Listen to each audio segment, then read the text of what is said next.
For our first story, the Chief Justice, Ofaye Kufo, has given the Wa Municipal Chief Executive a 6-month ultimatum to construct a new court for the Wa District Courts, or the courts there will be closed down. She expressed shock and disbelief upon seeing the bad state of the Wa District Court, where officials work at the regional administration and also attend court sessions elsewhere. The Chief Justice has also directed the Wa Municipal Assembly to build a new court to befit the status of the District Court. Rafik Salam now reports from the capital, Wa. The Chief Justice is on a 3-day official tour of the Upper West region to see for herself the state of the courts in the region with a view to finding solutions to the challenges they are grappling with. Her first point of call was the Wa District Court, where she was appalled at the conditions there. More than half of the courtroom is covered with lockers and broken tables and chairs, some of which have crooked stands. The only thing that seemed to be in good condition at this court is the judge's seat. The magistrate's chamber, registry, and other ancillary offices are located at the Regional Administration Block B, which is about 150 meters away. Here is the Wa District Magistrate, Sidney Brimer, interacting with the Chief Justice, Ofaye Kufo, on the challenges they grapple with on a daily basis. We have separate courtrooms, yes, the registry and separate yes. chambers. Yes. So we are in 3 spots. Two places. The registry and the chambers are the registry. And we need to walk every morning to the courtroom. And that's what we've been talking about. It's unacceptable. You are already. And you cover how many districts? 3. 3 districts. Actually, 1 district, 1 court. I think I made that clear long time ago. That's according to the law. The Chief Justice, after inspecting the courtroom, expressed shock at the state of the Wa District Court and directed the Wa Municipal Chief Executive, Alhaji Isaku Tahir Mumin, to construct a new court building before the end of the year. Failure to do that will lead to the closure of the Wa District Court. We will have to agree on the time, because by the end of the 6 months, I want to see that there's activity for the permanent court building. To me, this is going to be we will keep referring to it as the temporary locations. It doesn't have to be on this spot. Find a good spot where we will have adequate parking, adequate water, power, and then you make sure that there's a proper demarcation. This is the court. The Wa Municipal Chief Executive, Isaku Tahir, however, begged for more time. As soon as possible, we'll do what we can do. But the 6 months period we gave, I want to appeal so that we make that one flexible. But we try to do what we can do humanly possible to get the courtroom for them. The situation at the Wa Sekud and High Courts were not different. Broken chairs and tables leaves the wish list of the court officials. But these and other challenges will be solved if an abandoned edifice that should be the High Court complex is completed. It was started some 13 years ago and is moving at a snail's pace. Chief Justice Ofaye was not impressed with the state of the courts in the Wa municipality. Like in Wa, we don't even have any premises that are built as courts. A new region, it's been a region for a long time. The Chief Justice earlier paid courtesy calls on the overlord of the Wala Kingdom, now for Saint Seydou Pelpo IV, at his palace, and the Deputy Upper West Regional Minister, Hamidu Chinia Isaku, at the Regional Coordinating Council. Reporting for JoyNews, Rafik Salam. Wa. The Institute of Democratic Governance has defended government's decision to push the implementation of the election of metropolitan, municipal and district chief executives to the year 2021, describing it as one of the best decisions taken by any regime since the Fourth Republic. The Progressive People's Party, led by Dr. Papa Kuseyindum, had been among those who criticized the delay with the implementation of the MPP's 2016 campaign promise. But the Executive Director of IDEC, Dr. Emmanuel Akwete, says government's move is not a failure, but rather to deliver on its promise and give it time to correct unforeseen mistakes that would have occurred if the process had been rushed. If we had rushed to elect MMDCs within 24 months next year without creating conditions that would allow them or enable them go into local government and deliver, services that meet our expectations, we would probably wake up to begin to see that, hey, we haven't thought through this carefully, the practical effect it will have on the system, and whether it's going to help us solve any of the problems for which the demand for election of MMDCs started in the 2020 elections, if not earlier. That all the parties said they were going to do that, but never told us how they were going to do it. In other words, they did not define the practical steps that they were going to do, except to say there will be elections. But how is that going to be done? No party, the NDC, the MPP, the PPP, the PNC, the CPP, and the others laid out how this policy that they say they will be implementing, they didn't cost it. So we don't know how much it will cost to undertake this. And that, in a very serious way, raised questions about the implementation, the effectiveness, the feasibility of having to implement it within 24 months when no preparation. We don't even know if the parties discuss this with the Electoral Commission. Allaying fears of political sabotage, and political analyst Dr. Rasford Nyapo said the election of MMDCs on political basis would offer an opportunity to rid the country of the old age phenomenon of a winner taking all.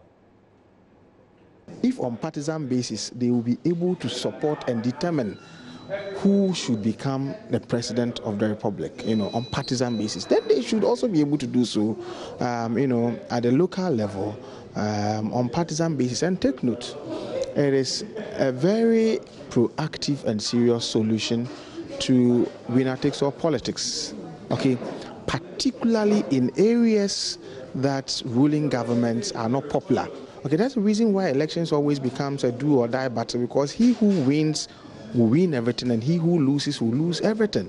And so it suits the feeling of defeat when you lost a national election and that at least at the local level you would have the opportunity to also elect somebody on partisan basis. We are growing as a democracy, so it cannot always be the case that you have NPP at the national level governing, the NPP president, and then by all means it must also be an MPP MMDC at the local level. It should be able to change as a solution, as a strategy to winner-takes-all politics. Away from mainstream politics, a decision by the board of the Ghana Cylinder Manufacturing Company to suspend its chief executive has been overruled by the Energy Ministry. And the board on Tuesday passed the resolution to, among others, constitute a committee to look into some financial impropriety claims leveled against the chief executive, Francis Essiem. The ministry, at a meeting with the State Enterprises Commission on Wednesday, however, said the chief executive will stay in office. Executive chairman of the State Enterprises Commission, Stephen Asamoah Boateng, confirmed the decision in an earlier interview with Gifty Ando-Apia, adding that a 3-member committee has been set up to look into the issues. No, we have not approved of any suspension before a decision is made. So everything like the CEO back to her work, board carry on with your work, which we know that we understand there's a meeting on the 17th. Fine, they should go ahead. But the team is to come back in 2 weeks. Within the week, we believe we can pick up some signal, and then we know what to do from there. In the meantime, I'm doing a report to the appointing authority today, and they might also give us the new direction. I've been talking to some of the personnel at the presidency, so I'm fairly okay with so far what we've done. King, you have put together this 3-member committee. What exactly are you tasking them to look out for? What are they looking out for here? Please. Basically, the terms of reference is to identify the source of conflict, is to look at any financial and procurement impropriety. Okay. To look at the impact between the board chair, other board members, and the CEO. To look at and to consider whether the impact is adversely affecting the performance of the SOE to achieve its mandate, okay, and any other consequential issue. Okay, okay. That's so the terms of reference. Those are the terms of reference. Yes, and do we have any timelines here? Yes, we've given them 2 weeks to report, and then the decision will be made obviously by the appointing authority. I don't make decisions. I do a work, investigate, put an opinion if I have one, and then work with my colleagues in the ministries, and then we then submit it to the appointing authority, which in fact this afternoon I'm submitting an interim report, even before that would include the fact that the committee has been set up. Government's fight against illegal mining through the National Anti-Galamsey Task Force, Operation Vanguard, seems to be yielding some result, and the Ghana Chamber of Mines wants the operations sustained. The chief executive of the chamber, Suleiman Akoni, is actually urging stricter punishment for those caught in the act to deter others from practicing illegal mining.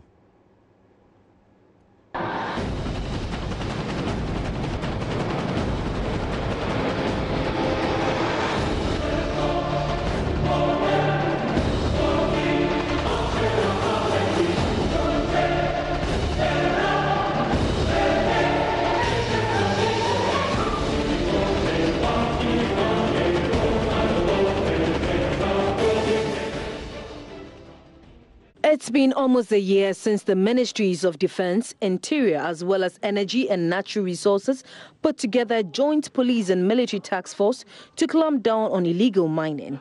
Backed by the Ghanaian media, some successes have been recorded, but there is more to be done. The latest to add on to the anti-Galamsey fight is the creative art industry.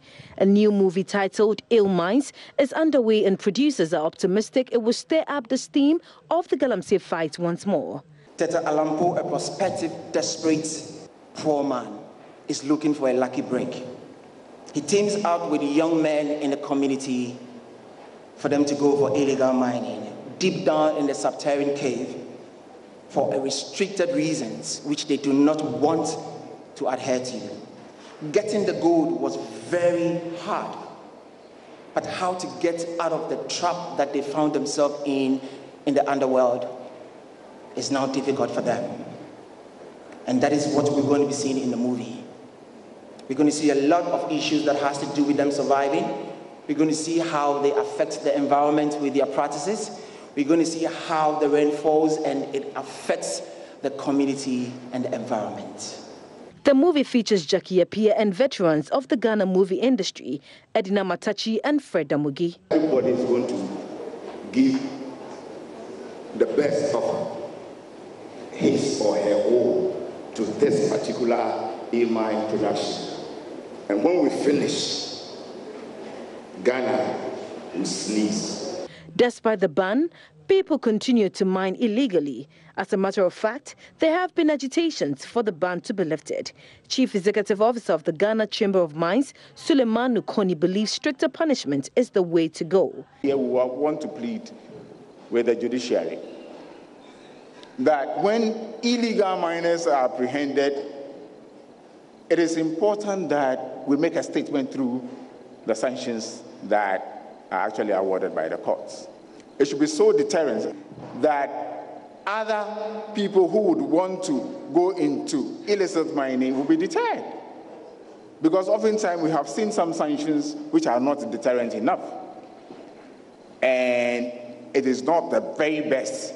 We know that the sanctions as prescribed by law can be quite punitive. We know that it talks about a maximum of about 3,000 penalty units. Translated into Ghana cedis is about 36,000 Ghana cedis. So there's scope for us to actually, have very, very deterrent sanctions to ensure that would-be perpetrators of illegal mining would be reminded that should they go into illegal mining, the long arm of the law will actually catch up with them. There are reports that water bodies which were polluted look cleaner now, but illegal mining is still ongoing, and so are activities of the Operation Vanguard. Patricia Gasu, Joy News, Accra. And while many farmers in Ghana may admit that organic farming is the best way to produce food crops, they shy away from the method because compared to using fertilizers and other chemicals, it is tedious. One farmer has, however, managed to cultivate 7-acre organic farm at Karemenga, a northern regional community very close to the Upper East region. Well, Ibrahim Salifu defied the odds of limited rains in that area to keep his farm green all year round. But even more surprising is the fact that he has cultivated cassava and other crops which are not traditionally grown in that part of Ghana. Upper East region correspondent Albert Sorry visited Ibrahim at his farm and our reports. It is rare to see a farm in the northern and upper regions so green at this time of the year when the rains are just beginning to set in.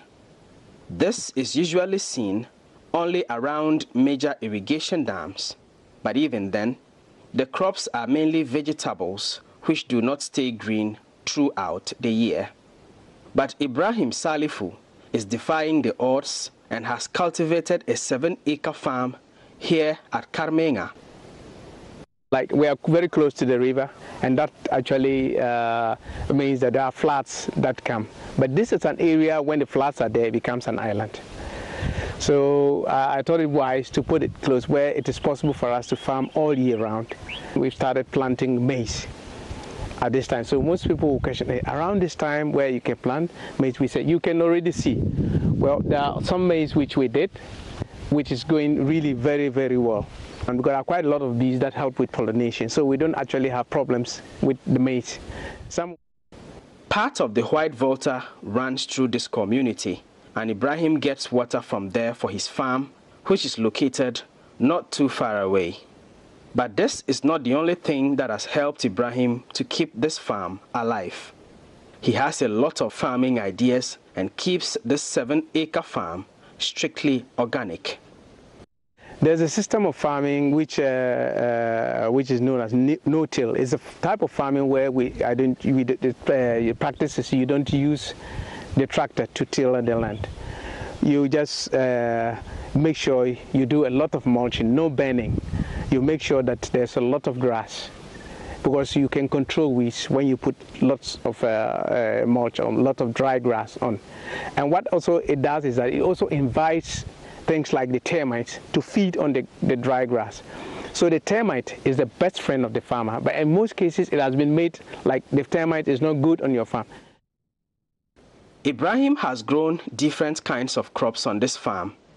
He has already harvested tomatoes and onions and has cabbage, carrots, ginger and maize still growing on the farm. He has also cultivated cassava, cocoyam and plantain, which are not traditionally grown in the northern parts of Ghana. Ibrahim occasionally receives foreign and local visitors who come to learn his methods here in this farmhouse.